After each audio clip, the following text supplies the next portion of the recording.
Hi, here we are looking at Chapter 11, the second time around. This is also known as remarriage. And remarriage is a relatively new stage or step in the life cycle of family. So what we're going to consider is, what are some of the trends in remarriage in Canada?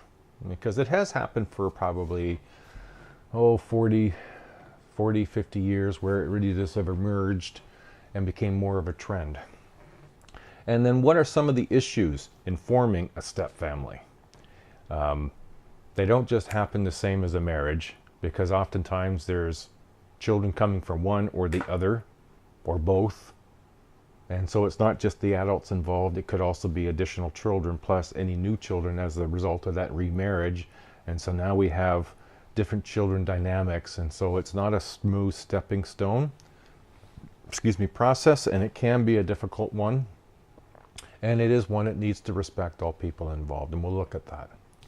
And what are some of the factors that lead to success and failure in step-family relationships? And then lastly, we'll touch on what is the relationship between step-families and society as large. How does society look at step-families? Do they see them the same as, biologically intact nuclear families? Are they a hybrid? And we'll kind of look at that sort of relationship for society. All right. And again, I ask you in this, as I probably haven't always mentioned this in every video, but please keep a good sociological imagination when you consider remarriage and any of the topics. Our own experience is limited to the few people that we know ourselves, but the vast number of Canadians we don't know, and therefore the vast number of Canadian families we aren't familiar with. And so when we think about these issues, we need to keep a broader view, almost as like you're standing up on top of a very big stand, a tower, looking down on Canada, seeing families interact and the various kinds. And so you don't really identify individuals, you're just seeing families. And you want to see how they succeed and fail on their own, but also look at the relationship of other social environments and social events that can affect family and affect family's growth and development and their stages. All right, so good luck with this, and we're going to do 2 videos on this as well. We'll sort of blend them a little bit because of the things that I just mentioned that we're going to try to cover. There may not be a clean place by which to sort of separate the videos. So I hope it works out all right, and good luck with this one. Let's get on. Remarriage and step families, the new trend, and it is a relatively new trend. It's not like we've been remarrying all through Canadian history. We haven't. It's been in the last 40, maybe 50 years. Remarriage, a marriage that takes place of a previous marriage that has ended. It's pretty straightforward. Current divorce rates are increasing, and therefore remarriages are increasing. Now, you could consider that one way to consider this is that as a society, we still really value marriage. So in spite of a divorce, doesn't seem to deter people from thinking that marriage is somehow still desirable. And then if we meet somebody, the marriage is sometimes what we want to pursue because it's still a valued norm in Canadian society. Today, remarriage follows divorce as as more frequent than death of a spouse. And so it really does emphasize, if you will, and point to how important in Canadian society we value and see marriage. That even in spite of divorce, which means one marriage that didn't succeed, we are prepared to enter into a second, and in some cases even a third marriage. That's how we view. It might be religious-based, it might be value-based, but it is still something that's important to Canadians. A step family, when we think of that, a family where children are related to one parent but not the other. In 2011, step families represented 1 in 8 couples with children. Simple step families where all children are related to one parent and not the other. And then there's complex or blended step families where there's variations of the step family form. And so step families are not straightforward. They're a little more complex than regular marriages. And there's more people, if you will, to consider in a remarriage or step families than in a initial marriage. The percentage of parents in step families aged 20 to 64 by type of step family in Canada between 1995 and 2001. Until the end of World War II, most remarriages followed death of a spouse. That's more likely, now it's more likelier to follow a divorce. Complex factors underlie the shift of remarriage after widowhood to remarriage after divorce. You have increased life expectancy. That contributes to, well, I'm divorced at 40, I'm not going to be dead at 60, typically. Life expectancy is longer, so the idea of remarriage makes some sense. Changes in the divorce law in 1968 and 1985 increased divorce earlier, which meant that more people might have an alternative for remarriage. Improved pensions contribute, greater acceptance of common law unions and single living, so more variation. And so when you see the graph there, you're seeing percentages. So in 1995, 61%. You see the difference there between parents in simple step families and parents in complex families. And over the years, it's changed somewhat, but you're seeing more equality, if you will, between parents of complex and simple families. So what you're seeing here is a table that represents the proportion of people who intend to marry or remarry by marital status and region of residence in Canada in 2011. And you can sort of have a quick look over that. You can see look at Ontario, look at Canada as a whole, and you're looking at people who are single, people who are common law, and the total people who tend to marry. That's in the left-hand quadrant. And then on the right-hand side, you're looking at common law, so people who are in common law, who are divorced or are widowed, would they remarry? Is their intention? And you'll see the yes or the no's. And you can look at the totals that overall, there are fewer people who are divorced intend to remarry. More than 6 in 10 divorced Canadians. That's fairly high. However, people may form common law relationships without remarrying. That's fairly high. And in 2006, 26% of women and 37% of men entered into a conjugal relationship, married or common law, within 3 years of a divorce. And which is interesting that 26% and 37% of men, within 3 years, if you remember from the last week's video, that usually in emotional crisis, most people sort of come full circle in about 2 years. So 26% of women and 37% of men within 3 years of a divorce, at least the emotional crisis for most people have subsided or moved on or have been dealt with, which makes the second remarriage, if you can, at least on the emotional level, better able. Now that would depend, of course, that if they're getting remarried in 3 years but got together and started dating 1 year after the relationship, then they may still be carrying baggage. Within 20 years, 69% of women and 82% of men had formed new unions. And so this whole notion of remarrying is not a totally foreign experience or looked down upon experience. Marriage in Canada is still valued. Now, forming a new family system, there are stages to this remarriage and family formation. One of the main differences between first marriages and second or later ones involves family boundaries. There are 3 distinct stages in entering and adopting into a second marriage. There's entering the new relationship, there's planning the new marriage and family, and forming the remarriage family. So entering the new relationship, physical and emotional divorce is complete first. And it's important. The physical, there's no relationship physically with the former partner.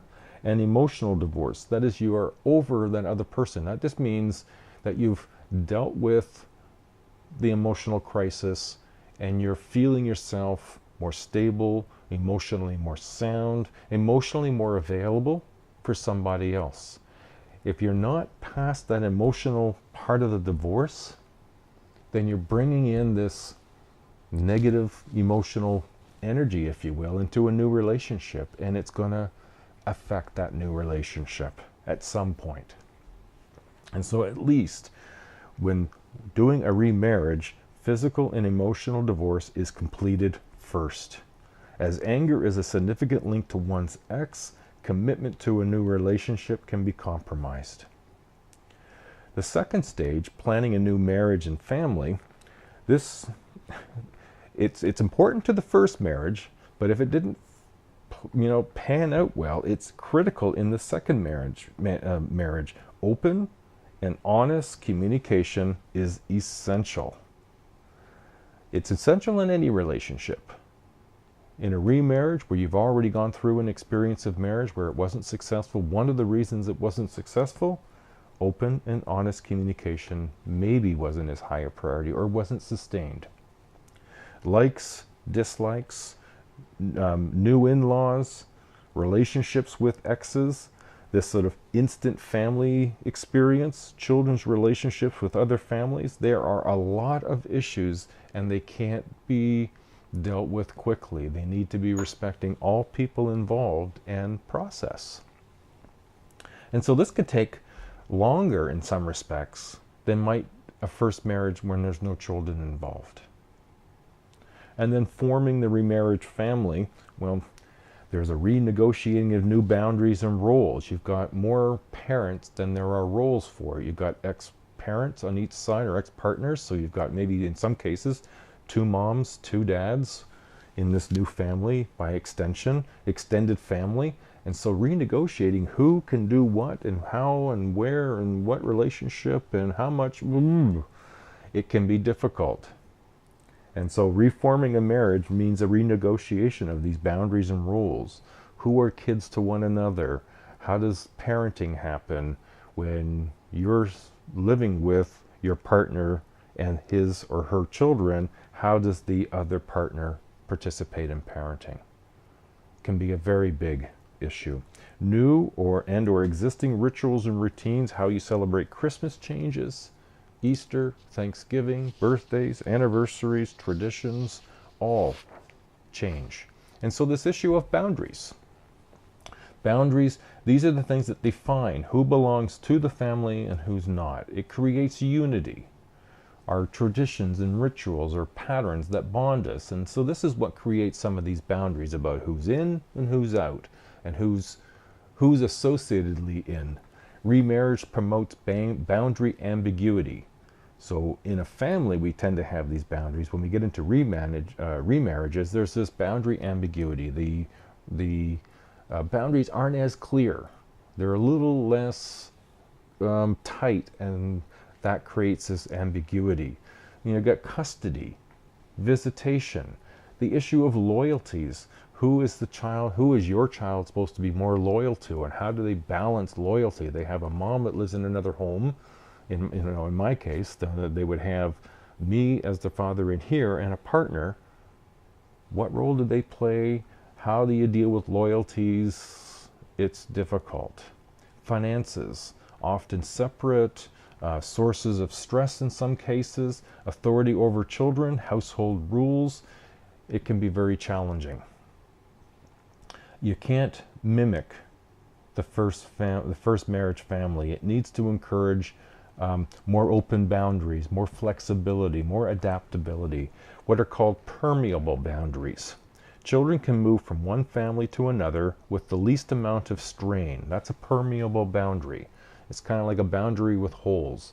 Or in those of you in pre-health or in nursing, it's like having the ability for osmosis. The children can go through membranes into another family and have that ability to go back and forth. And it's healthier for them to have that a degree of flexibility.